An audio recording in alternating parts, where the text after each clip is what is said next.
Posloucháte audioknihu Přechod nízkých Tater po 10 letech od Jakuba Neumana.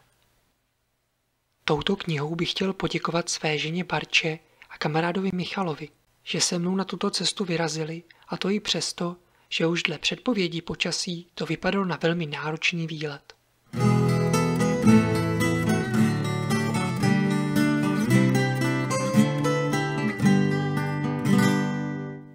Předmluva. Plán vyrazit do nízkých Tater a znovu pokořit toto pohoří se zrodil na jednom dračákovském sezení, kdy někdo, už ani nevím kdo, připomněl, že jsme se tam vypravili přesně před 10 lety.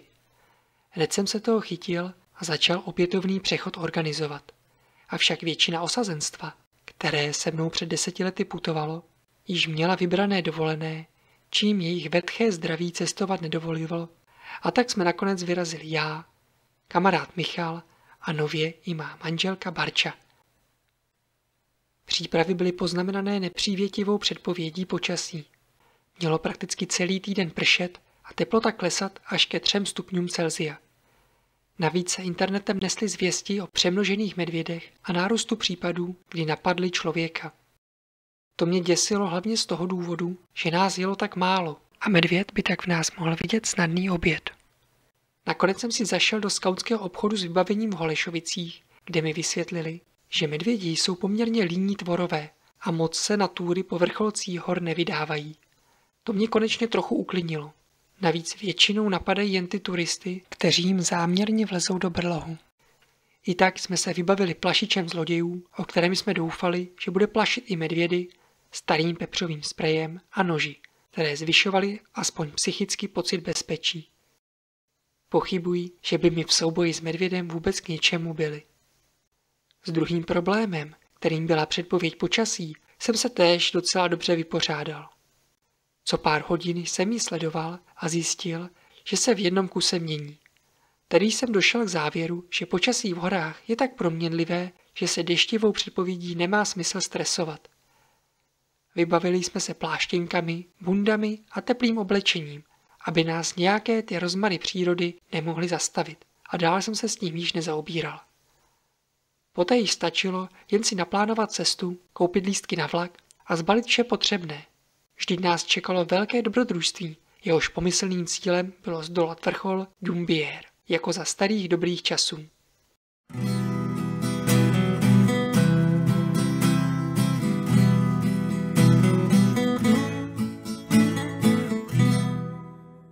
Cesta hrdinů Slovenského národního povstání.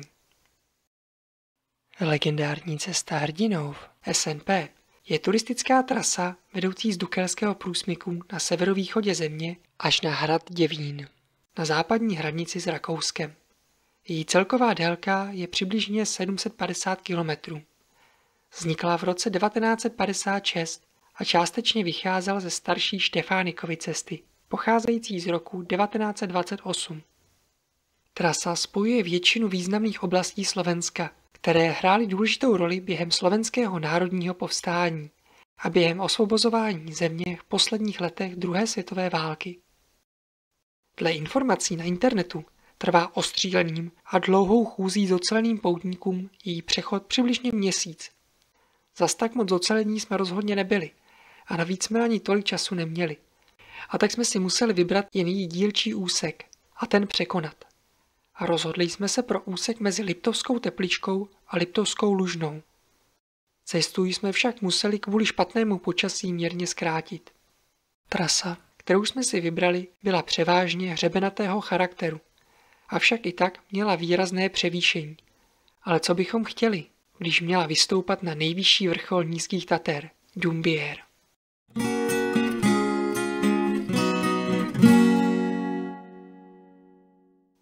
Nízké Tatry jsou druhým turisticky nejnavštěvovanějším pohořím na Slovensku, samozřejmě hned po Vysokých Tatrách. Nevyskytuje se zde však moc vodních pramenů, což je třeba mít během jejich objevování na paměti. Naše cesta začala v Královoholských Tatrách, které byly více zalesněné, a následně jsme vstoupili do Dumbierských Tater, které měly více vysokohorský charakter. Mohli jsme se v nich setkat s krasovými jevy, minerálními prameny či jeskyněmi, skoro na každém kroku.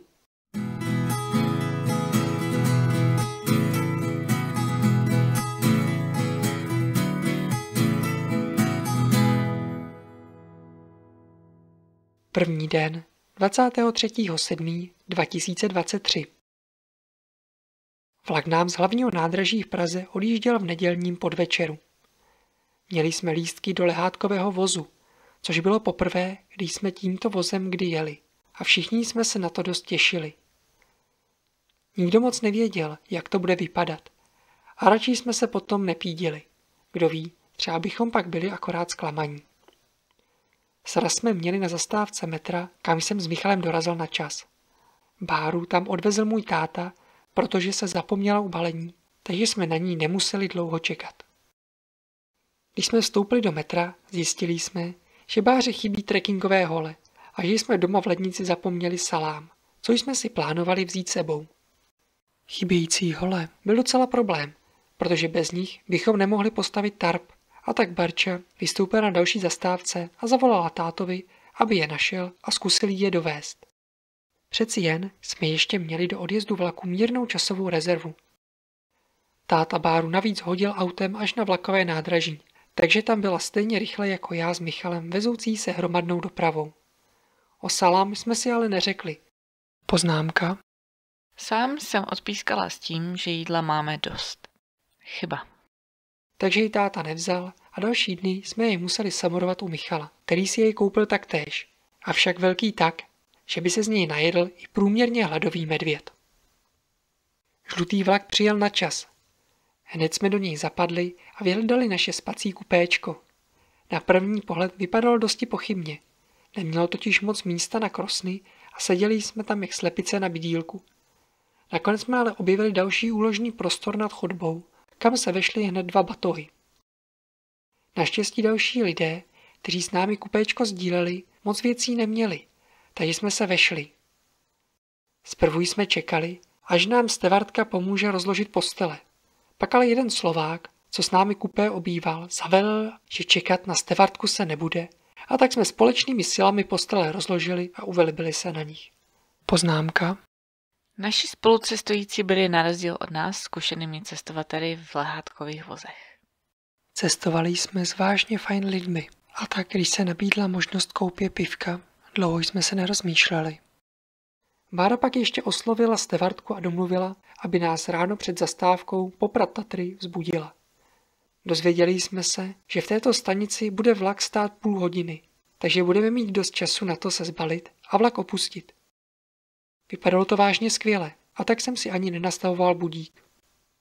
Zalezli jsme si spokojeni do svých malých postýlek a oddali se spánku.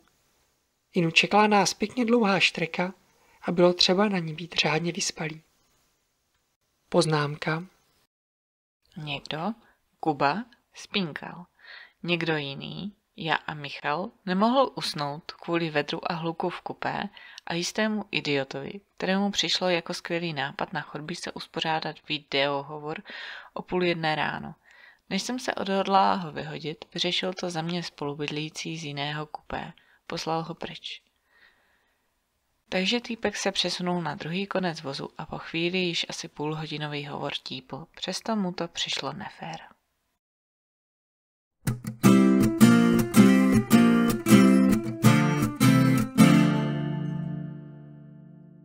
První noc jsme strávili v útulně Andrejcová, nalézající se v nadmořské výšce 1410 metrů nad mořem, v sedle stejnojmenného vrcholu. Tento srub slouží jako útočiště pro poutníky již od roku 1968. Zprvu se však o něj nikdo moc nestaral a tak dlouho chátral. Přespávali v něm nejen poutníci, ale i pastevci s dobytkem. Výrazněji byl opraven až v roce 2005. Přespání zde bylo možné jak v chatce, která měla kapacitu přibližně 30 osob, tak i ve stanech, rozestavěných na blízké louce. V době sezóny je vhodné si místo rezervovat a počítat s tím, že přespání je zde zpoplatněno.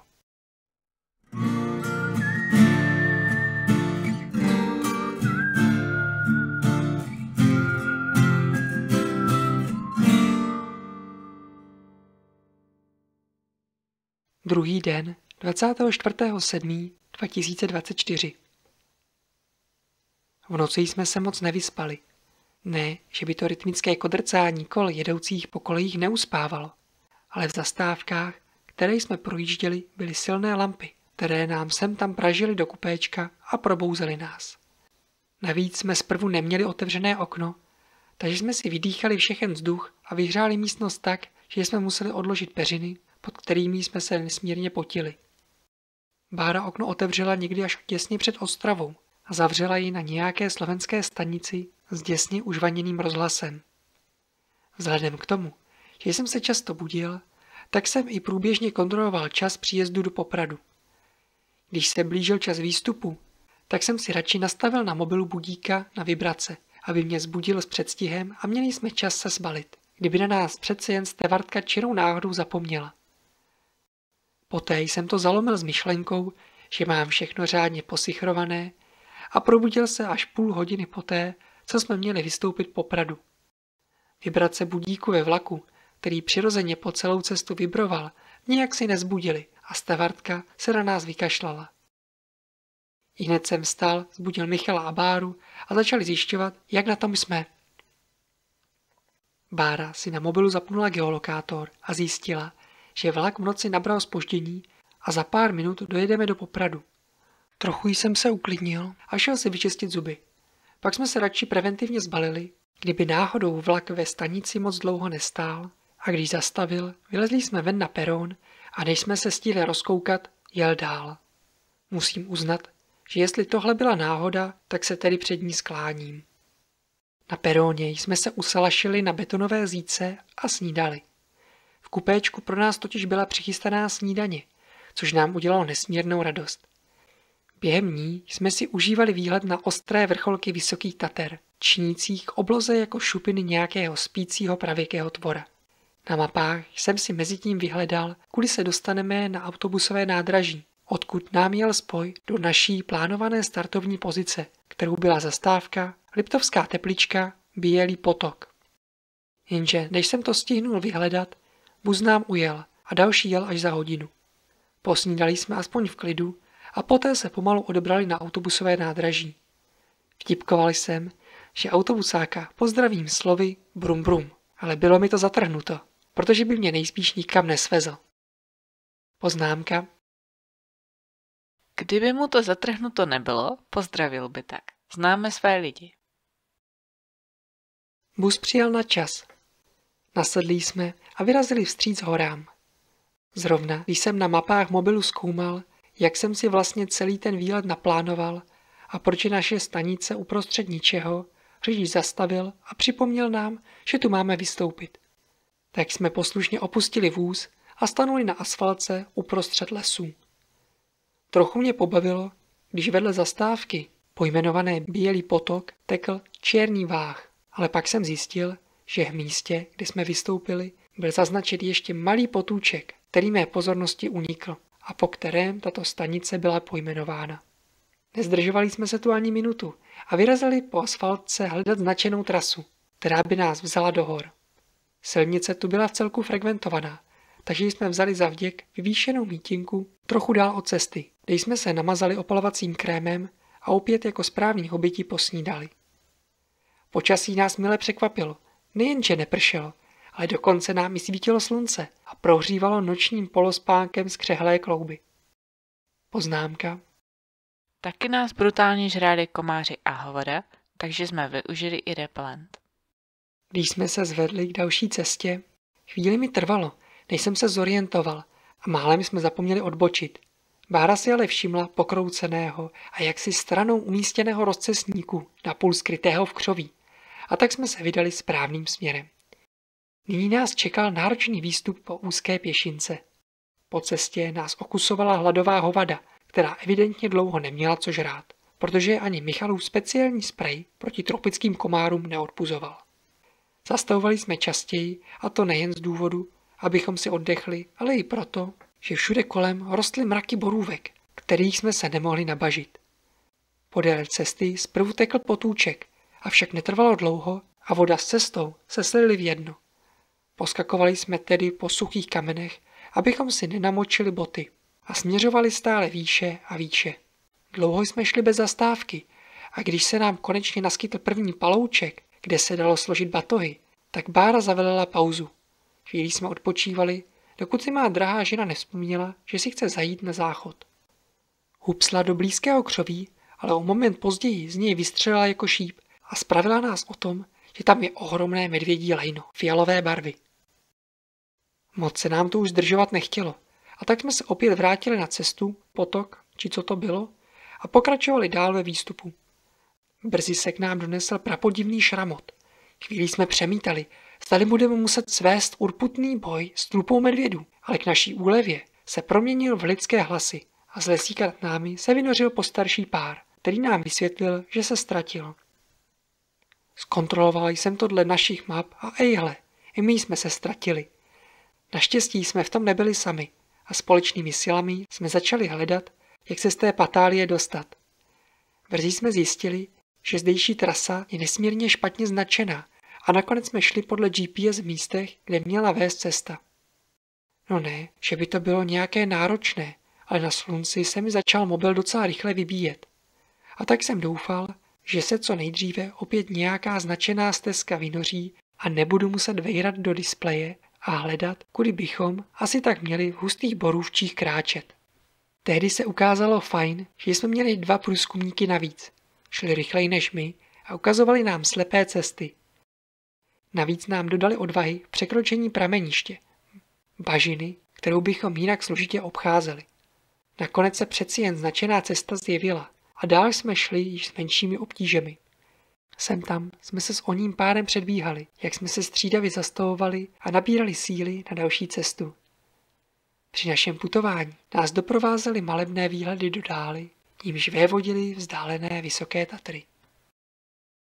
Zastavili jsme pod božími mukami, která strážila křížení naší cesty s odbočkou vedoucí do Liptovské Tepličky. Tehdy jsme se napojili na cestu, kterou jsme zdolávali před 10 lety a stanuli tak ve svých vlastních kročejích. Zde jsme se setkali s dalším párem, který se nás ptal, kamže to máme namířeno. Když jsme se svěřili, že do útulny Pohorelá, tak okamžitě začali upozorňovat, že pokud jdeme do útulny Andrejcová, je třeba mít domluvenou rezervaci. Zprvu jsem si myslel, že útulna má 2 různé názvy, ale pak jsem zjistil, že se jedná o 2 různé chajdy, kousek od sebe. Jedna měla být zadarmo a druhá placená. Domluvili jsme se tedy na tom, že pokud bude útulna Pohorelá propadák, přesuneme se do útulny Andrejcová. Rezervaci uděláme později a budeme doufat, že tam budou mít místo. Obě chaty měly mít dle map poblíž studánky s vodou, a tak jsme to dále neřešili. Navíc po cestě jsme měli jít ještě podél 3. útulny, pojmenované Liptovská Teplička, která to celé jistila. Nechali jsme kolem projít pár z rána a dali jim náskok. Spokojeně jsme si polehávali ve stínu jasanů, stínících boží muka a ukrajovali ze zásob jídla, abychom je nemuseli nosit na zádech. Už jsem si myslel, že jsme se s turistickým párem viděli naposledy, když tu jsme zjistili, jak se vracejí. Špatně totiž odbočili. Aspoň nám ulehčili práci, protože cestou, kterou si vybrali, jsme měli v plánu jít i my. Vstali jsme a přidali se k ním. Bylo vážně vedro. Slunce do nás pražilo, jako někde ve Středomoří, a voda nám pomalu, ale jistě začínala docházet. Když jsme došli k útulně zvané Liptovská Teplička, začalo mírně mrholit. To bylo po celodenním pařáku vážně příjemné, ale trochu jsme se obávali, že se to promění ve slejvák, který skončí až za pár dní. A tak jsem šel zkontrolovat, jak to vypadá uvnitř útulny. Bylo to naprosto odporné doupě nějakých bezdomovců. Uvnitř byly staré a nejspíš i zablešené gauče, vycpané kachny, naházené v ohništi a všelijaké harampádí. Střecha byla děravá a navíc se chatka dala otevřít pouze zvenku, takže to vypadalo spíše jako nějaké vězení. Prostě místečko, kde jsme nechtěli přečkat ani déšť. Navíc v okolí zaznačené přístřešky byly rozpadlé, plné bordelu, suti a dobytčích lejn. Bára se navíc přiznala, že jí je už nějakou dobu špatně a lehla si do trávy. Mrholení naštěstí brzy ustalo a tak jsem své drahé polovičce vytáhl karimatku a spacák, aby nám nenachladla a mohla nevolnost zádat. S Michalem jsme mezi tím vyrazili očíhnout blízké stádo krav. Jakmile nás ale zmerčil místní bača, stádo zahnal za kopec, abychom mu jej náhodou nevyplašili či co. Přitom jsme si jej jen chtěli vyfotit. Když se Báře udělalo lépe, zavolal jsem do útulny Andrejcová a domluvil tam rezervaci. Byl první den a nemělo smysl přepínat síly. Bylo by to vážně fiasko, kdybychom to odpískali hned druhý den. Navíc jsem si už nebyl tak moc jistý, že by to v útulně Pohorelá nevypadalo stejně či hůře než v této chýši. Vytipovali jsme si nejkratší cestu a zkrátili si ji o pár kilometrů tím, že jsme sešli ze značené cesty. Voda nám brzy došla úplně a nezbývalo nám nic jiného, než doufat, že zvěsti o studánce u Andrejcové jsou pravdivé. Když jsme se přiblížili k útulně Pohorelá, přidal jsem do kroku, posílen borůvkami a jahodami, si získal slušný náskok. Chvíli mi trvalo, než jsem útulnu vůbec našel. Byla skryta ve vysoké trávě a za stromy. Zvenku vypadala docela dobře, ale uvnitř byla jen o trochu lepší než předešlé doupě bezdomovců. Navíc studánka, která u ní byla na mapách vyznačena, zde neexistovala. Asi byla vyschlá. Na této útulně mě zaujalo to, že se mi na mapách chvíli zobrazovala a chvíli ne. Přejmenoval jsem ji tedy na Přízračnou, vrátil se na cestu a spravil o svém objevu zbytek družinky. Pak jsme se zvedli a vyrazili do Andrejcové, která byla jen, co by kamenem dohodil, a pak ještě kousek došel pěšky. Opět jsem vyrazil napřed, abych odčínul situaci, ale zakecal jsem se 2 Slováky, kteří měli v plánu přespat ve stavení, které jsem před chvílí prošmejdil. Když jsem jim vyprávěl, jak vypadali naprosto spokojeně. Jen ostřílení horalové. Hned u vstupu na palouk, na kterém se útulna nalézala, stál totem s pochybně vyhlížejícím turistou, vytesaným ze dřeva, který vítal nově příchozí. Ten mi ale nic neříkal. Oproti tomu, při pohledu na chatu, se mi hned vybavilo, jak jsme zde před 10 lety přespávali. Tehdy bylo září a za přespání se neplatilo. Vyhledali jsme okýnko přízemí, zaplatili a odebrali se do připraveného stanu, protože chata již byla plná. Poznámka. Za menší poplatek pronajímali stany a jako majitelé tarpů jsme nabídku rádi využili. Když jsme se ubytovali a doplnili vodu z blízké studánky, přesunuli jsme se k ohništi. Na Michalově plynovém vařiči jsme si ukuchtili nový experiment. Jídlo ready to eat, které bylo nutné jen ohřát ve vodě, a v mezičase prohodili kus řeči s Polákem, který si vařil svou baštu opodál. Zjistili jsme, že si moc nerozumíme, a tak jsme přišli do angličtiny. Vyprávěl nám, že v Polsku na jedné beskydské trase je ubytování v horách mnohem levnější a že tam mají mnohem lepší zázemí. Básnil nám o sprchách, jídle a zázemí, o kterém se nám zde mohlo jen zdát. Znělo to vážně dobře, ale pak přiznal, že tam je mnohem více turistů a že tady je oproti tomu mnohem větší klid. Tak nevím, ale za mě je ten klid asi důležitější. Michal s Bárou a s výřečným Polákem si povídali ještě dál a dál, ale mě to přestalo bavit. Šel jsem se porozhlédnout po okolí a našel malé koťátko. Ihned jsem jej drapl a přinesl ostatním ukázat. Zmerčili ji ale nějací psi uvázaní u blízkých stanů. A tak jsem ji zas odnesl, aby jej nemohli přijít zblajznout, nebo co s ním měli v plánu udělat. Pak jsem se odebral do stanu a plánoval trasu na další den. Když už jsem se ukládal ke spánku, přišli i Bára s Michalem a zalomili jsme to společně.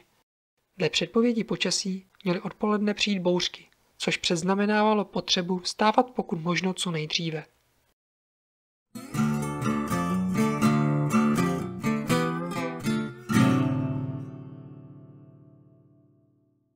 I když plánujete jako my přespávat v útulnách a horských chatách, oceníte, že v nejhorším máte možnost přespat i v přírodě.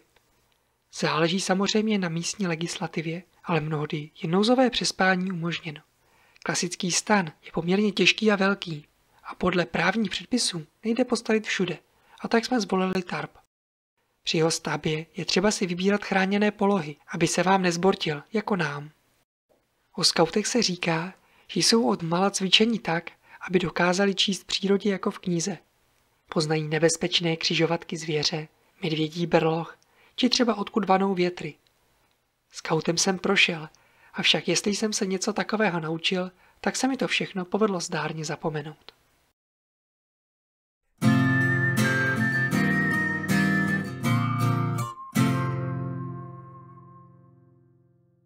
Probudili jsme se krásně od počatí.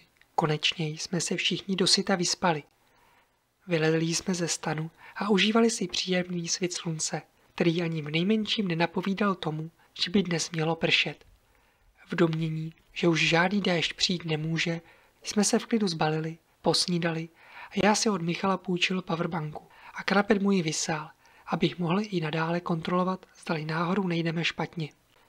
Michal došel k závěru, že vodu je lepší tahat břiše než na zádech a během snídaně vypil litr vody a už si ji nedoplnil. Přeci jen, ale na rozdíl od nás, měl 3 flašky, takže se tak dostal na množství vody, kterou jsme běžně tahali já s Bárou. Rozloučil jsem se s koťátkem, které nejspíše bylo rádo, že ji už nebudu otravovat, a vyrazili jsme zpět na cestu hrdinů Slovenského národního povstání. Neušli jsme ani pár metrů a už jsme museli zastavit. Bára okem chytila nějakou mouchu a chtěla po mně, abych jí vyndal. Moc se mi špinavými prsty v oku špárat nechtělo. Nakonec jsem jej aspoň vypláchl studenou vodou, což pomohlo. Michal se ujal vedení. Přestože neměl data, vrhl se vpřed, odkázán na svůj orientační smysl a brzy nám zmizel z dohledu. My s Bárou jsme šli o poznání pomaleji. Obklopovala nás krásná horská krajina. Rostly tu skupinky pokroucených borovic, obklopené koberci vřesů a borůvčí. Překvapilo nás, jak se stromy zhlukovaly vždy do skupinek a přemítali jsme, zdali to dříve nebyly zakořeněné větve, ale odpověď jsme nezískali. Mezi borovicemi jsem našel ležet fešný klacek, který jsem se rozhodl použít jako poutnickou hůl. Byl sice podivně pokroucený, napůl schnilý a naprasklý, ale šlo se s ním dobře a navíc jsem nikde v okolí nic lepšího nenašel. Poznámka. Takže typická Kubova hůl.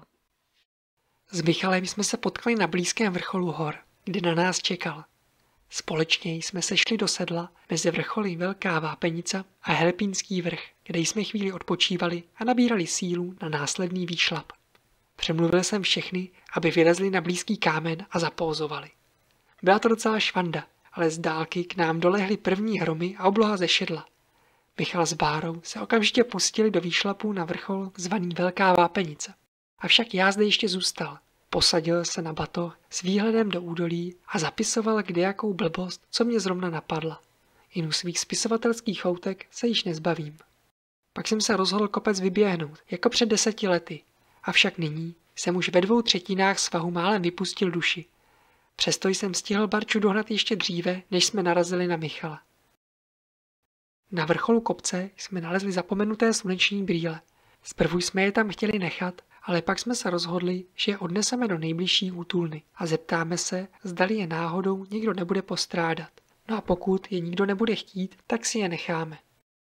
Než jsme se ale stihli řádně posilnit na další cestu, začaly z nebe pršet první kapky. Kvapně jsme dojedli, zbalili se a když jsme si nasadili pláštěnky, spustil se pořádný slejvák. Kameny, po kterých jsme sestupovali do údolí, začaly klouzat a byl jsem rád za svou novou 3. nohu. Bára s Michalem měli trekkingové hole, takže se jim po kluských kamenech šlo o poznání lépe. Oblohu křižovaly blesky a hromy se nesly horami a připomínaly valící se lavinu kamenů. Okolní kopce se skryly v mracích a krajina získala punc tajemna. Na jedné výhlídce jsme procházeli kolem velkého vyklanu, ale kvůli silnému dešti jsme si ji ani moc neprohlédli. Svah byl stále strmější a strmější a stezka se brzy proměnila v potok. Zprvu jsme se snažili vodě vyhýbat, ale když už nám v botách čvachtalo jako o bažině, začalo nám to být jedno. Vrazil jsem tedy napřed a seběhl do sedla Priehyba, kde byl dle map altán. Poznámka. V mezičase se ještě stihl zastavit uprostřed mítiny, kde stál jak tvrdé i a koukal, jak s Michalem slézáme.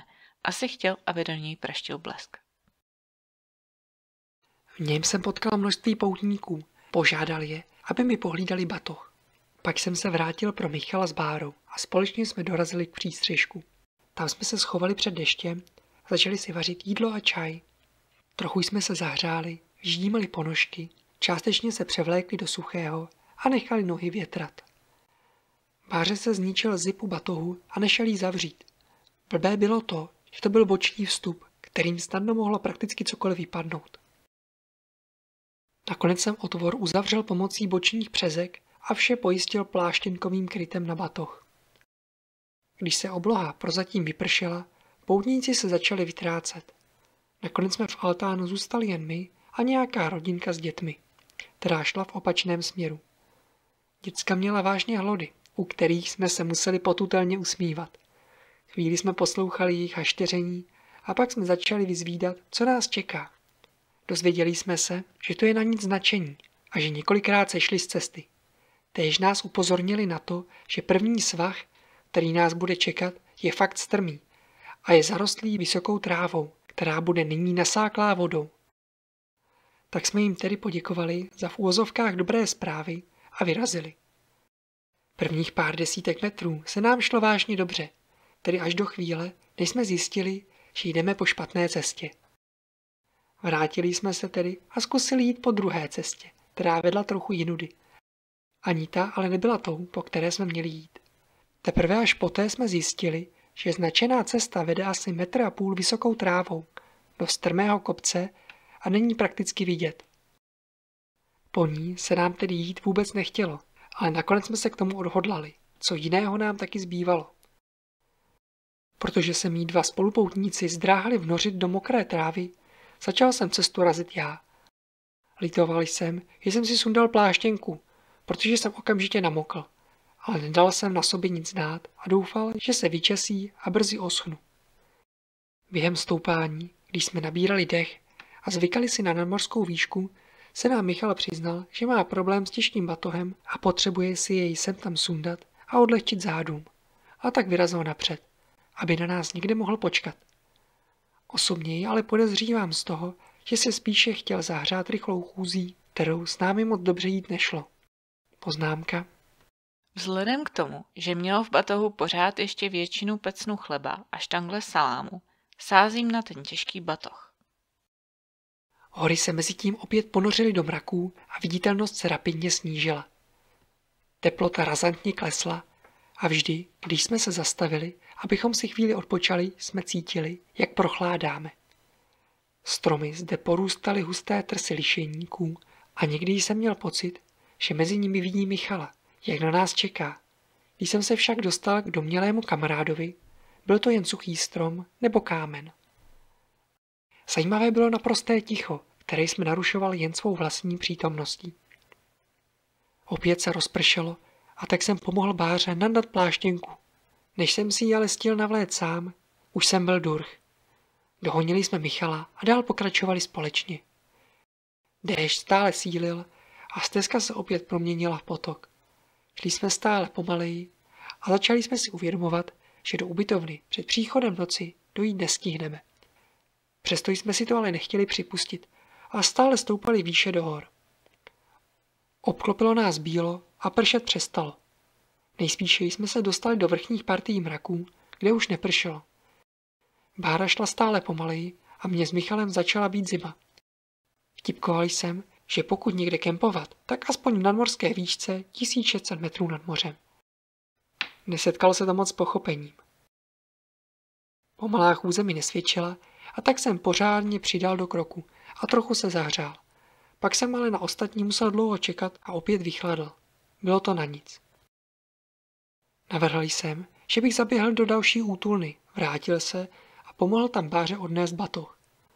I tak bychom tam dle map dorazili okolo 9. hodiny večerní a stále jsme si nebyli jisti, zdali je to opravdu nejlepší řešení. I tak s ním ostatní souhlasili.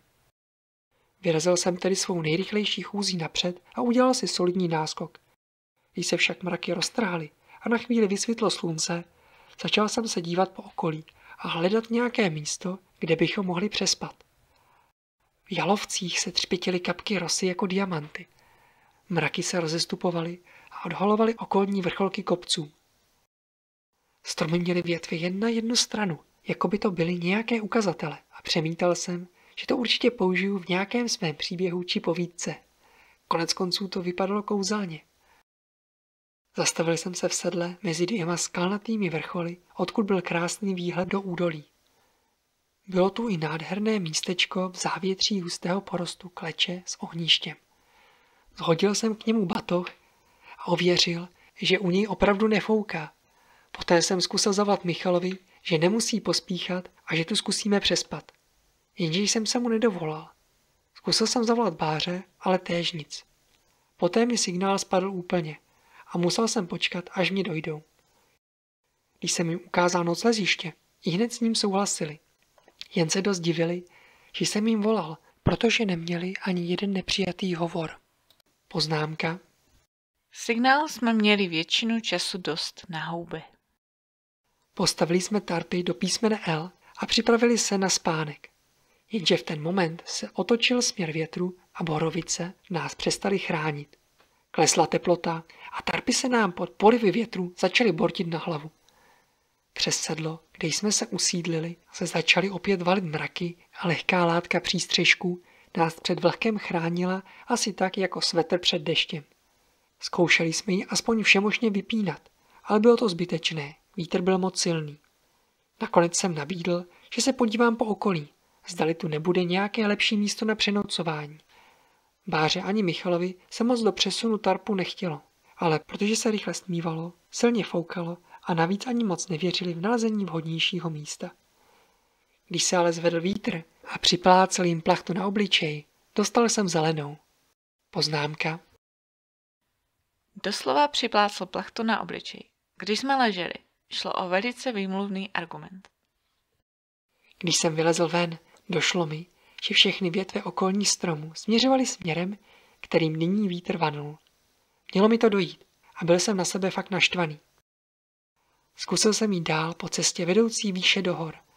Brzy se mi povedlo najít vhodné místo přes spání, chráněné vzrostlými stromy, kde skoro vůbec nefoukalo.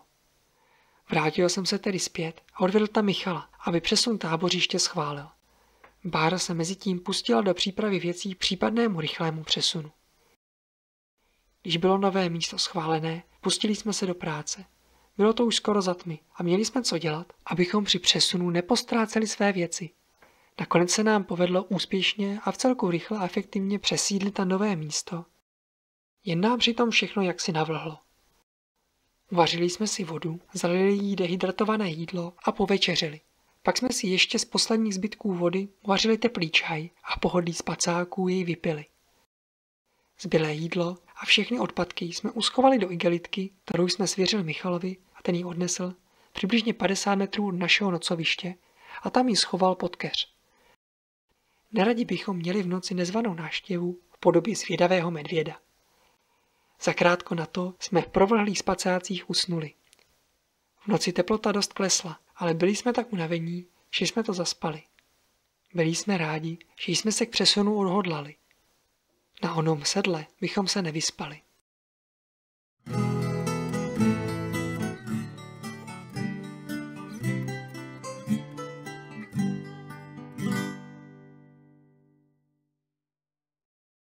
Útulna Ramža, ve které jsme následujícího dne plánovali přespat, se nalézá v nadmořské výšce 1260 metrů a slouží pro nouzové přenocování poutníků putujících tímto krajem. Je vybavena velmi stroze, avšak funkčně. Spí se na dřevěných pryčnách, je zde malý stůl s lavicí a kamny. Poblíž chaty se nalézá pramen s pitnou vodou, ale vede k němu nepříliš dobře vyznačená cesta. Zaujalo nás, že v chatě byla erární sekira, 2 pily a po okolí spousta polámaných stromů. Že by náhoda?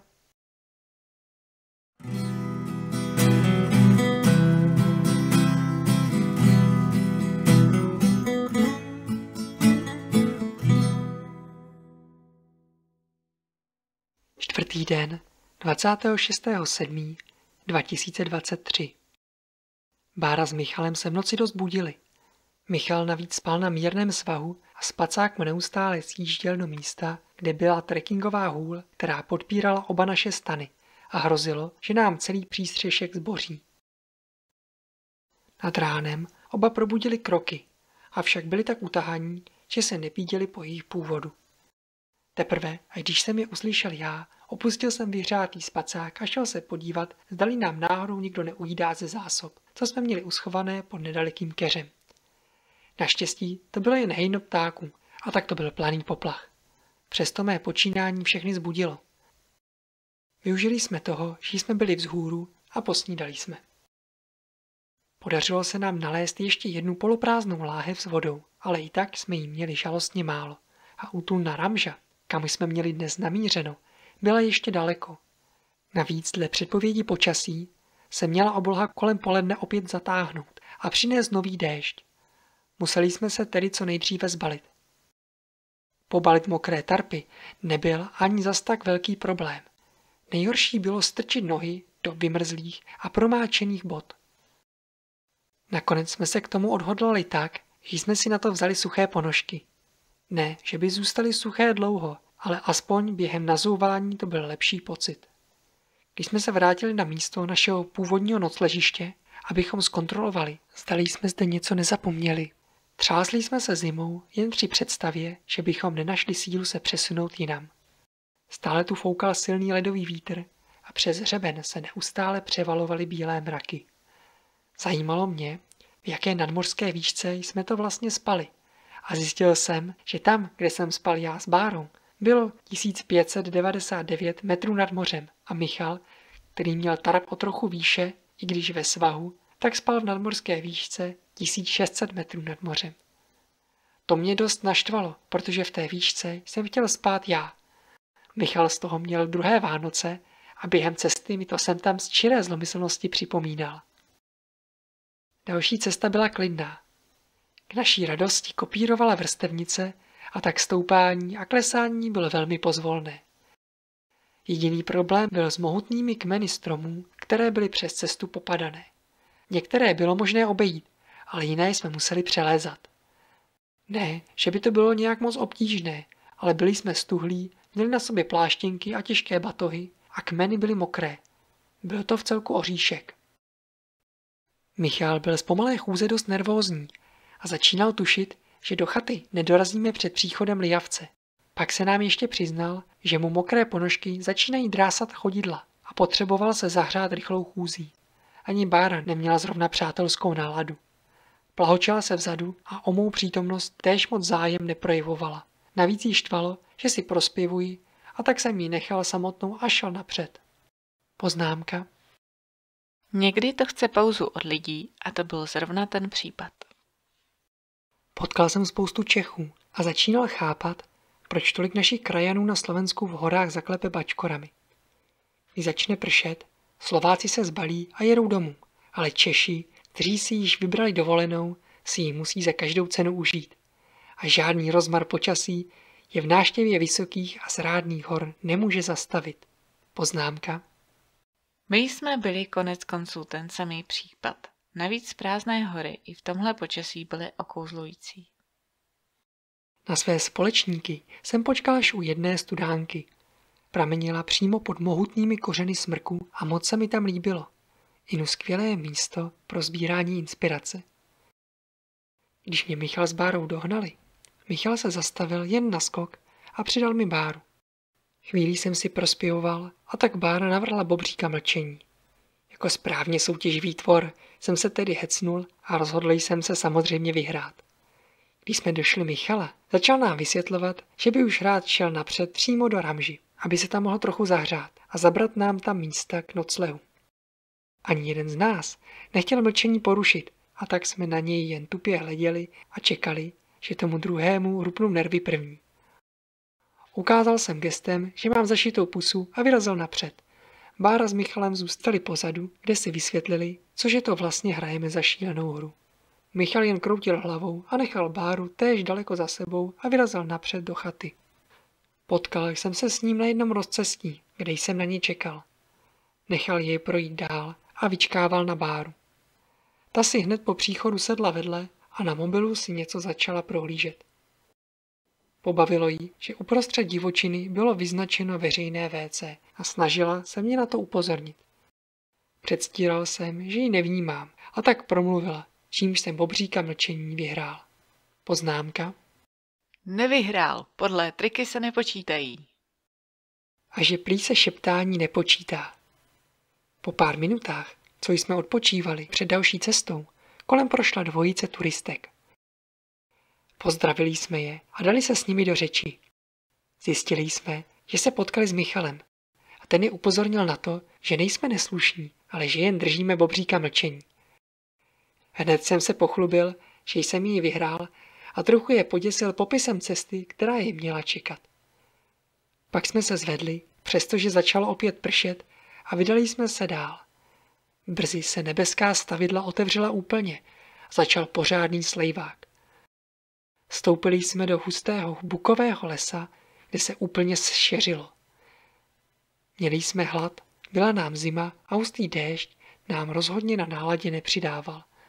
Když jsme dorazili na další rozcestí, tak nám chvíli trvalo, než jsem našel ceduli ukazující kudy k útulně. Mobil mi chlad a vlhko úplně vybilo, a tak se museli cestu hledat hezky po staru. Nakonec jsme přeci jen do útulny trefili. Vyždímali si boty a ponožky a přestože uvnitř moc teplo nebylo, byli jsme rádi, že jsme měli střechu nad hlavou. Navíc jsme zde potkali toho dne prvního Slováka. Bylo to úsměvné. Uvařili jsme si jídlo a zaplašili tak chmury z deštivého dne. Poté jsme využili toho, že jsme do útulny přišli jako jedni z prvních. Zabrali vyvýšené místo na spaní těsně pod střechou a na provázky uvnitř chaty jsme rozvěsili mokré oblečení. A že jej bylo. Trousili se první turisti, kteří měli v plánu zde též přespat. Pomohli jsme jim nařezat trochu dřeva a rozdělat oheň v kamnech. Když bylo vše připraveno, zalezli jsme do spacáků a na pár hodin to zalomili, abychom se vyhřáli po noci v horách. Jen Bára ani oko nezamhouřila a nudila se. Když jsme se řádně prospali, dali jsme si další oběd a vyrazili znovu na dřevo, abychom připravili zásoby na dlouhou noc. Když jsme jí nanosili dostatek, nechal jsem Michala s Bárou a jedním Němcem řezat a vyrazil s ešákem na houby. Rostly, kam jen oko dohlédlo. Bohužel většina z nich byla červivá.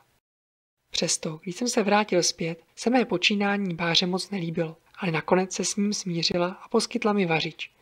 Udělal jsem smaženici a nabídl Němcům, kteří ji k mému překvapení nikdy předtím neměli. Škoda, že jsem neměl žádné jiné ingredience než houby, takže jsem ji nemohl řádně ochutit. I tak okamžitě zmizela. Déšť ne a ne přestat, ale i přesto se trousali další poutníci a brzy byla útulna plná. Jeden Slovák zde neměl signál a tak jsem mu půjčil svůj mobil, aby si rezervoval ubytování v další chatě. Naštěstí mi s ním neutekl a slíbil mi, že až se zas někdy potkáme, bude mi dlužit pivo. Též jsme vyzvídali, zdali někdo nepostrádá sluneční brýle, což jsme našli minulého dne, ale nikdo se k ním nehlásil a tak nám zůstali. Po zbytek večera jsme z poutníků, kteří šli v protisměru, táhli rozumy. Zjišťovali, co nás čeká, kde se dá platit kartou, protože nám hotovost rychle docházela a celkově se družili. Boty nám ne a ne uschnout a tak jsem vzal ručník, strčil ji dovnitř a řádně ji nechal vodu nasát. Poté jsem ji rozvěsil nad kamny a nechal vyschnout. Vypadalo to docela efektivně, ale boty stále zůstávaly vlhké a ručník mi řádně zasmrádl. Jiní, o poznání zkušenější poutníci, pracovali podobným způsobem s novinami. Ty jsem ale neměl. Nastavili jsme si budík na 5:00 ráno a domluvili jsme se, že musíme vstát co nejdříve, abychom další úsek cesty zvládli před příchodem noci. Předbalili jsme se, abychom ostatní spolunocležníky ráno moc nerušili, vylezli na naše bydýlko a šli spát.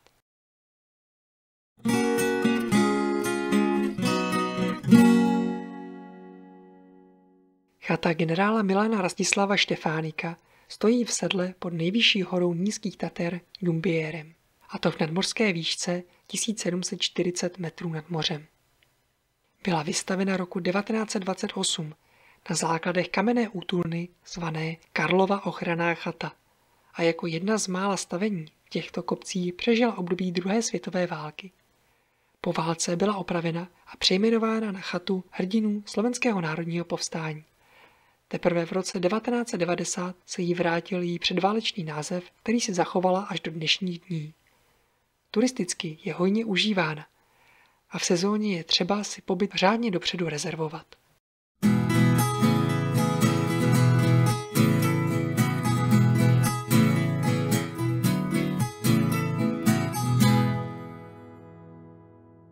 Pátý den, 27.7.2023. Noc tu byla velmi příjemná, tedy aspoň oproti té předchozí. Spali jsme hezky v teplíčku, suchu a tichu. Přišlo mi, že jsme ze všech poutníků chrápali a šustili spacáky asi nejvíce. Michalův budík zabzučel přesně 5:20 a všichni jsme se ihned pustili do balení. Byli jsme jí přes všechno snažení dost hluční. Balené spacáky šustily, nafukovací karimatky při vypouštění vzduchu také nebyly zrovna nejtižší a navíc jsme ještě museli pozbírat všechno sušené prádlo, které jsme si na noc rozvěsili po chatě na šňůry. Po temnělou místností se neslo tiché mručení, ale nikdo nám nic nevytkl. Osobně mě dost po předchozích zkušenostech překvapilo, jak rychle se Bára dokázala probudit a zbalit. Je možné, že na ní měla vliv Michalova přítomnost. Budeme ji muset na naše výpravy brát častěji. Slezl jsem z bydýlka a vyplížil se před chatu, kde jsme se dobalili, abychom ostatní rušili co možná nejméně. I když pochybuji, že by po našem ranním snažení ještě někdo zůstal spát. Boty nám za noc usnout nestihly, ale za to se stihly pořádně vychladit, takže se nám do nich nohy soukaly jen s velkým sebezapřením.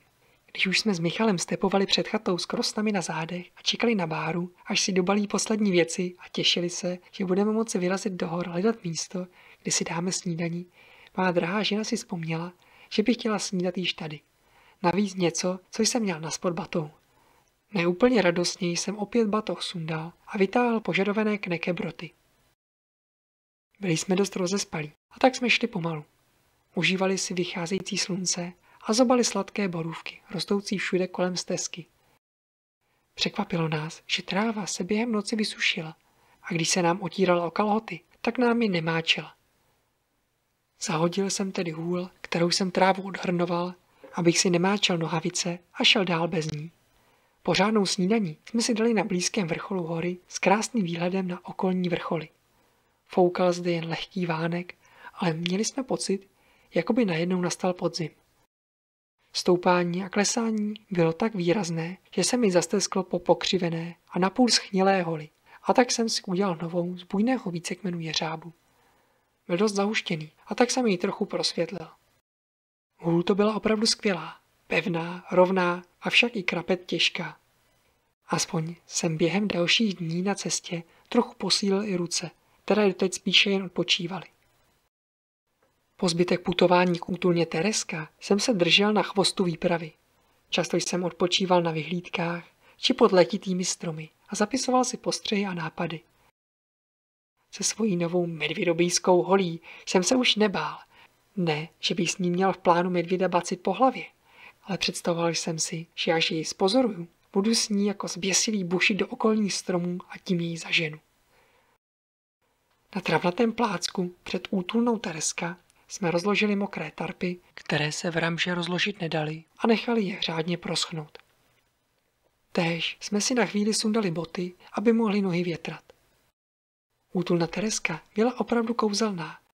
Jednalo se o malinkou, před pár lety postavenou chatičku, kde mohlo přespat maximálně tak 5 lidí.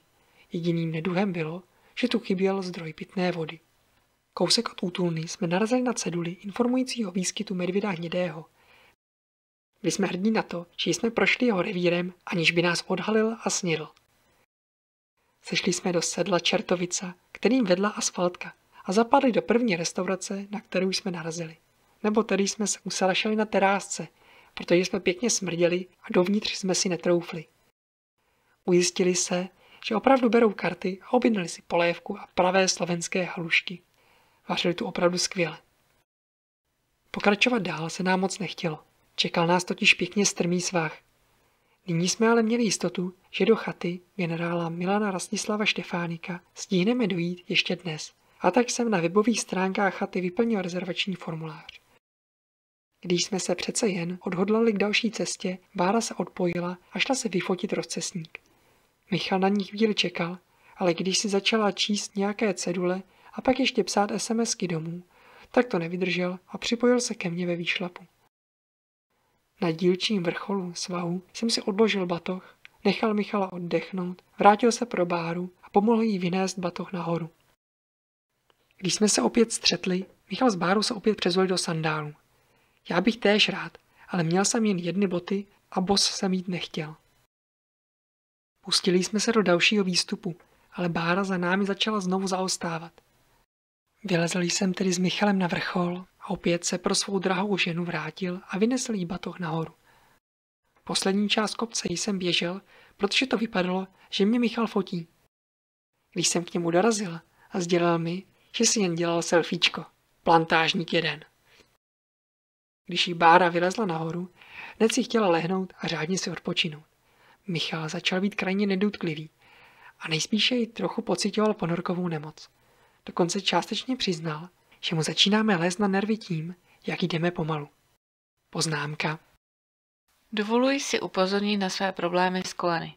Kdo četl naše předchozí dobrodružství, ví, o čem mluvím. Proto jsem to nechtěla hrotit, abych pak vůbec došla. Nabídl jsem tedy Báře, že jí vezmu batoh, a když s tím souhlasila, tak jsem se vydal napřed se 2 krosnami. Fakt mě udivilo, jak jej měla lehký. Skoro jsem jej ani necítil, nebýt toho, že mě při chůzi rýpal do krku. Moc to ale na rychlosti nepřidalo, protože i tak se Bára držela vzadu. Opět se jí začalo ozývat koleno a strmé svahy, které jsme museli zdolávat, probudili stará zranění z minulých cest. Batoh jsem Báře vrátil na dalším skalním vrcholu, přestože mě hecovala, abych jej nesl dál. Michal se vydal napřed a tak jsme s Bárou zůstali vzadu. Šli jsme si hezky svým vlastním tempem, užívali si prosluněnou krajinu, která se proměnila na vysokohorskou. Stromy prakticky vymizely a strmé stráně krášlily pestré květy nejrůznějších travin, bylin a porostů brusinek. I borůvčí tu bylo méně. Sem tam rostoucí kleč byla kolem cest řezaná, aby se tu poutníkům dobře šlo. A celkově jsme potkávali mnohem více lidí. Hned bylo jasné, že jsme vstoupili do turisticky mnohem vytíženějšího kraje. Na obloze se proháněly mráčky, u kterých jsme se nebáli, že z nich bude pršet. Slunce krásně hřálo, vítr však dával znát, že jsme vstoupili do opravdu vysokých hor. Svahy byly velice strmé, pěšiny úzké a v některých místech by se člověk při malé nepozornosti mohl skutálet skoro až o kilometr níž. Michala jsme opět potkali až na jednom z vrcholků hor, jak cvičí, aby se v chladném větru zahřál. Když jsme jej došli, vysvětlil nám, že má v plánu sejít z cesty a podívat se na blízký kopec Besná. Já se k němu přidal a Báru jsme nechali přezout se do již znatelně suších bod a jít hezky po vrstevnici. Vyběhli jsme nahoru, abychom se zahřáli a rozhlédli se po kraji. Trochu nás klamalo, že zde nebyla žádná cedule, se kterou bychom se vyfotili, jakožto důkazem, že jsme sem vylezli. Jak jsme se tak rozhlíželi, všimli si podivné stáby ve svahu pod námi, ke které nevedla žádná cesta. Chvíli jsme rokovali, o co se může jednat, protože ani na mapách nebyla značená a došli k závěru, že se jedná o hájovnu. Opět jsme sešli dolů, kde se k nám Bára připojila a společně vyrazili na poslední úsek naší další cesty. Ten byl pro chůzi mnohem přívětivější než stezka, po které jsme kráčeli až do posud. Byl prakticky rovinatý a z vrchu na nás hlížel Ďumběr, nejvyšší vrchol nízkých Tater. Po cestě mě Michal hecoval, abych si tu postavil tarp a přespal venku, protože on spal venku v 16 stovce a já ne. Uznávám, že jsem nad tím přemýšlel, ale teplá sprcha, kterou slibovala Štefánikova chata, mě táhla mnohem více. Kousek od chaty stál památník partizánům padlým během druhé světové války, konkrétně partizánské brigádě Jánošík. Jejíž členové zde zahynuli 1.11.1944. Byla to němá upomínka na válečná léta. Fascinovalo mě, že se válčilo i v takhle vysoko položených místech. Když jsme přišli do chaty, vysvětlili nám, že rezervace se dělá mnohem více dopředu a nejen pár hodin, a tak s námi nepočítali. Pak nám sdělili, že karty neberou a platbu přes QR kód též odmítli provést. Byli jsme na hraní. Zpátky do hor nás ale nevypustili. Přece jen ještě pár volných míst díky špatnému počasí měli, a tak jsme měli kde hlavu složit. Vytáhli jsme tedy všechny peněženky a nějak se nám povedlo na stůl před hostitelku vyskládat potřebný obnos. Řekněme, že jsme s Bárou zásobu eur jaksi podcenili. Hostitelka nám poté ukázala zasmrálý kamerlík, kde jsme si odložili boty a půjčili pantofle na chození vevnitř. Měli tu i vyhřívané držáky na boty, což jsem viděl poprvé v životě. Poznámka. To bylo pravděpodobně na ležáky. Pak nás hostitelka odvedla do podkroví, kde nám ukázala malou místnostku s hromadou palant. Tady se nás zeptala, zda chceme snídani v 7 či v 8. Domluvili jsme se tedy na 7 raní, abychom toho příští den stihli více. Vybalili jsme si a já byl vyslán provodu s informací, že je napravo od chaty. Pozbíral jsem několik petek, vyběhl před chatu a zeptal se 2 turistek, kde je kohoutek s pitnou vodou. Seděli přímo pod ním, ale já si toho nevšiml. První na sebe nechápavě pohlédli a pak ukázali někam napravo, kde byla horská stezka vedoucí kamsi do údolí. Tak jsem na nic dalšího nečekal a rozběhl se tím směrem. Cesta to byla pěkně strmá, křivolaká a vedla naprostou divočinou. Přišlo mi, že bez těžkého batohu na zádech mohu klidně i běžet. Bylo to tak příjemné, že jsem neřešil vzdálenost a zbíhal po strmě se svažující stezce stále hlouběji a hlouběji do údolí. Uznávám, že mi to přišlo trošku zvláštní, ale nechtěl jsem nad tím přemýšlet. Teprve, až když jsem se trochu zadýchal, sedl jsem si na kámen a zkontroloval na mapách mobilu, kamže to vlastně běžím. Samozřejmě, že tu žádná studánka vyznačená nebyla, ale nyní jsem se nalézal kousek od jeskyně mrtvých netopírů. Měla vážně zajímavý název a navíc se mi nechtělo potupně vrátit zpět, aniž bych svou cestu nějak nezakončil. Zavolal jsem tedy Báře, že vodu hned nepřinesu a když jí to nevadilo, protože měli s Michalem ještě vlastní zásoby, tak jsem pokračoval v sestupu do údolí. Slunce se pomalu začalo skrývat za horami a zšeřilo se. Opět jsem přidal do kroku, aby mě tu nezastihla noc a představoval si, jak asi tak může ona jeskyně vypadat. Dolehl ke mně zvuk padající vody a brzy na to jsem spatřil i vodopád, tekoucí v hustém lesním porostu nade mnou a mizící kdesi v zemi pode mnou. U vodopádu byla cedule se jmény lidí, jejich životy si hory vzaly a nějak mě přišla chuť vodopád a díru, do které voda padala, podrobněji zkoumat. Patrně šlo o Halšovu jámu, pojmenovanou po mladíkovi, který do ní při závodě spadl a na následky zranění umřel. Takže bylo dobře, že jsem se jí nepokoušel prozkoumat. Jeskyně, ke které jsem měl namířeno, byla ale ještě o kus dál, a tak jsem pokračoval vyschlým korytem potoka stále níže, dokud jsem nenarazil na rozcestník. Ten zas pro změnu ukazoval kamsi do strmého kopce nahoru. Kdysi vysoko nad sebou jsem spatřil onu stavbu, o které jsme si s Michalem mysleli, že je to hájovna. Nyní jsem začal pochybovat o tom, že se mi povede nepozorovaně do jeskyně dostat, aniž by mě zkasírovali. Neměl jsem totiž sebou ani euro. Odložil jsem si u rozcestníku petky, které jsem sebou stále nesl a vyběhl nahoru. Pak jsem se ale pro jednu vrátil, abych měl něco na dělání hluku, kdybych se setkal s medvědem. V půlce svahu jsem byl už tak zadýchaný, že jsem musel tempo zvolnit. Přeci jen jsem byl v 1700 metrech nad mořem, což bylo sakra znát. V chatce se mě hned po příchodu ujala velmi přátelská jeskyňářka. Pokecali jsme o životě a mohl jsem si natočit pramenitou vodu, co tam vyvěrala ze skály. Když mi řekla, že tam mají neznačenou cestu ke Štefánikově chatě, která je mnohem kratší, litoval jsem, že jsem nechal flašky v údolí u rozcestníku. I když mi jeskyni neukázali, byla za zamřížovanou chodbou, tak jsem tu aspoň mohl pozorovat překrásný západ slunce. No byl by krásnější, kdybych se nemusel vracet o pár set metrů níže, vzít flašky a vyrazit s nimi opět do svahu zpátky ke Štefánikově chatě. Rozloučil jsem se tedy s jeskyňářkou, seběhl dolů, pozbíral flašky a opět se pustil do stoupání. Někdy v půlce kopce mi zavolal Michal, že už se s Bárou osprchovali a že by rádi na večeři. Přidal jsem tedy do kroku, aby mi všechno nesnědli. Před chatou jsem našel kohoutek s pitnou vodou. Vodu načepoval a odnesl ji do pokoje. Pak jsme posčítali zbylá eura a společně vyrazili na večeři.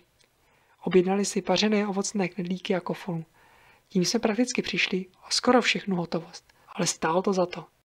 Během večeře jsme zhodnotili své síly a rozhodli se, že druhý den zdoláme Džumbiér. Poté se přesuneme na Chopok, odkud se svezeme do údolí lanovkou a pojedeme domů. V rozhodnutí nám pomohla i velmi nepřívětivá předpověď počasí na další dny. Když jsem si po jídle šel dát sprchu, přiznal jsem, že se tedy rozhodně nebudu utírat do svého ručníku a vysvětlil proč. Michal i Bára z toho měli druhé Vánoce a když jsem se přiznal, že to vyřeším tak, že se nebudu utírat vůbec a rovnou se zalezu do oblečení na spaní, tak se nemohli přestat smát ještě pěkně dlouhou dobu. Poznámka. Tomuhle se směju doteď. Já se zas pro změnu pobavil, když Michal nemohl najít kartáček na zuby a tak si je čistil prstem, na který se mu napatlal pastu.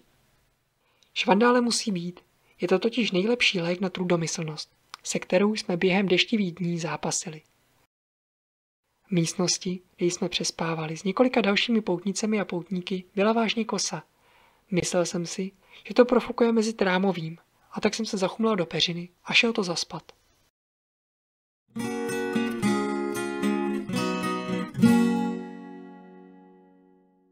Jumbier. S nadmořskou výškou 2046 metrů je nejvyšším vrcholem Nízkých Tater. Místním nejspíše připomínal kořen zázvoru, protože jej po něm pojmenovali. Vrcholové partie pokrývají zakulacené žulové balvany, hrozící, že se každou chvíli skutálí do údolí. Na jeho vrcholu se nalézá mohutný dřevěný kříž zpevněný ocelí. Při zkoumání map nás zaujalo, jak velké množství se zde nalézalo dolů. V historii se zde totiž těžila železná ruda, zlato či antimonit.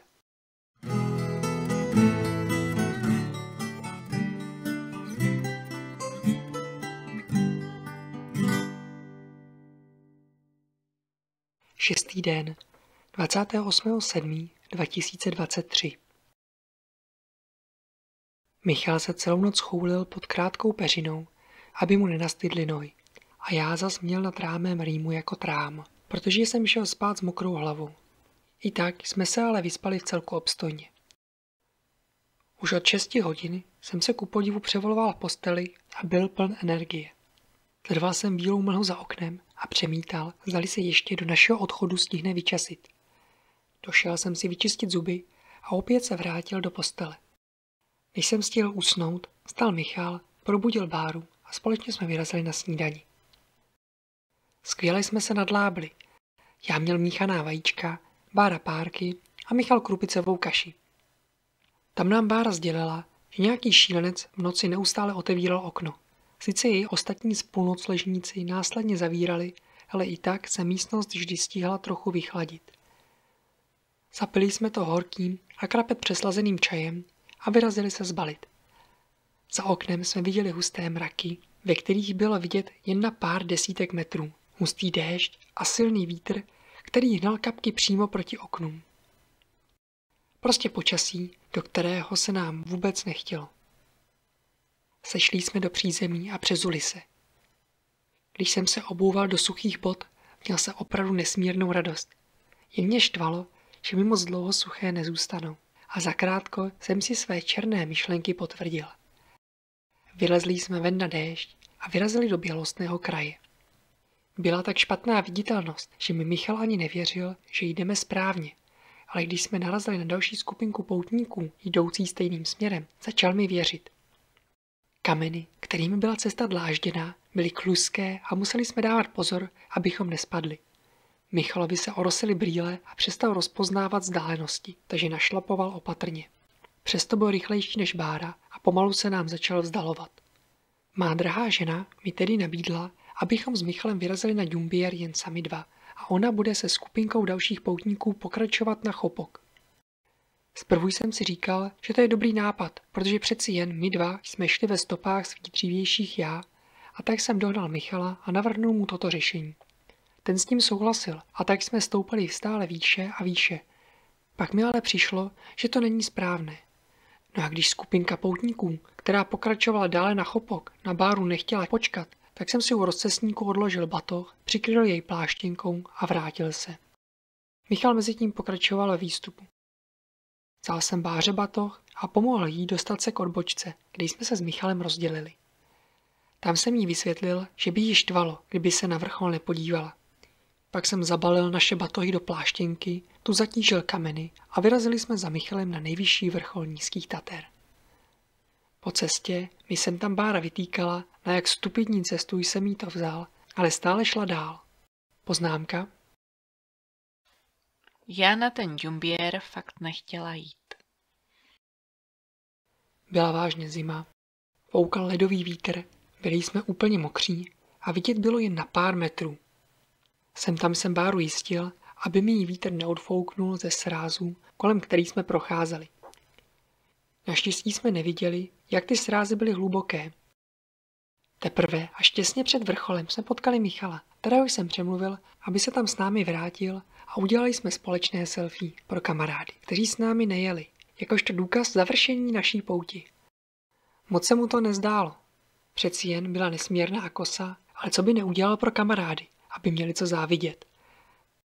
Vylezli jsme tedy společně na vrchol, kde jsme se vyfotili hned pod křížem, který byl po 10 letech, co jsme tu byli naposledy prohnutý a vyrazili zpět. Při sestupu se opět zvedl silný vítr a vrhal na nás bodavý déšť. Kůže, která byla vystavená ledovému větru, nám mrzla a v prstech jsme ztráceli cit. Michal na kluských kamenech uklouzl, ale dopadl na batoh, takže si nic naštěstí nezlomil. Déšť se snižující se nad mořskou výškou stále sílil a mraky převalující se přes hory houstly. Sice jsem sledoval kamenitý svah nad námi, zdali se nějaký z balvanů neuvolní, ale nebyl jsem si jistý, zdali bych dokázal dostatečně rychle zareagovat. Michal mi brzy zmizel z dohledu a u rozcestníků nám pak řekl, že půjde napřed a počká na nás ve restauraci. Vypadal dost naštvaně, nejspíše mimo jiné i kvůli tomu, že jsme šli pomalu a jemu byla zima. Poznámka. Nám byla taky děsná kosa. Nechali jsme ji tedy jít napřed a dál pokračovali spolu. Pláštěnky se nám vzdouvaly a vítr nám je metal do obličeje, takže jsme občas ani neviděli na cestu, nehledě na to, že moc nechránili proti dešti. Abychom trochu zapomenuli na chlad, hráli jsme nejrůznější slovní hry, ale brzy nás to přestalo bavit, protože jsme se ani pořádně neslyšeli.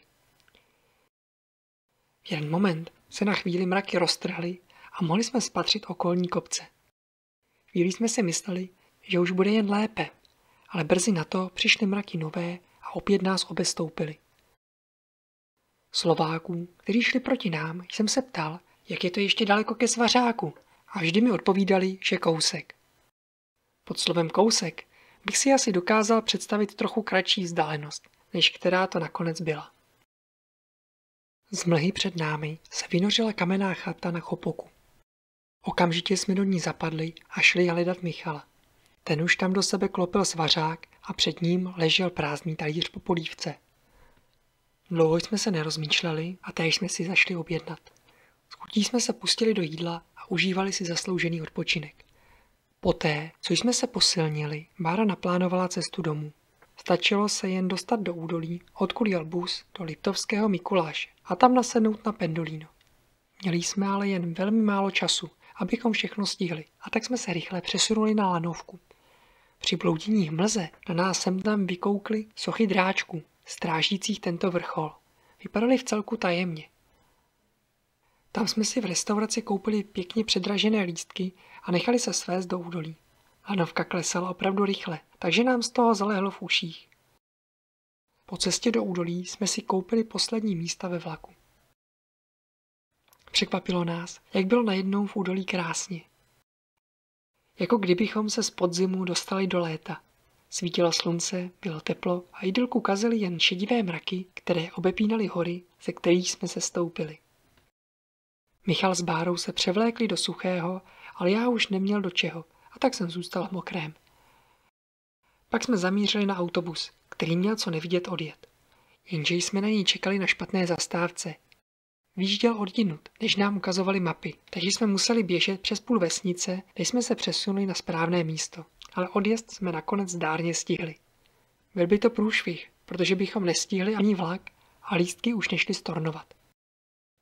V autobuse mi Bára vyprávěla o jeskyních v okolí. Zdejší kraj s rodiči jako malá navštívila a krapec se tu vyznala. Vystoupili jsme v Liptovském Mikuláši a odebrali se na vlakové nádraží. Chtěl jsem někomu udat svou medvědobískou hůl, ale nikdo ji nechtěl, a tak mi zůstala. Na nádraží jsem zjistil, že mi pod pláštěnku na batohu zapadl kámen, který jsem si tak omylem odnesl z džumbiéru. Všechny to dost pobavilo a vzhledem k tomu, že si ke mně našel cestu, tak jsem ji adoptoval. Vlak přijel prakticky na čas. Nalodili jsme se a vyrazili zpátky domů. Po cestě nás překvapilo, že Pendolino se naklápí jen na území České republiky. Poznámka. Na Slovensku jede také výrazně pomaleji, cirka 80 km v hodině. Taky mě zaskočil stav nádraží na tak významné trati. U nás je kdejaký podivín v lepším stavu. Do Prahy jsme dorazili v nočních hodinách, řádně utahaní, ale šťastní, že naše pouť zdárně skončila.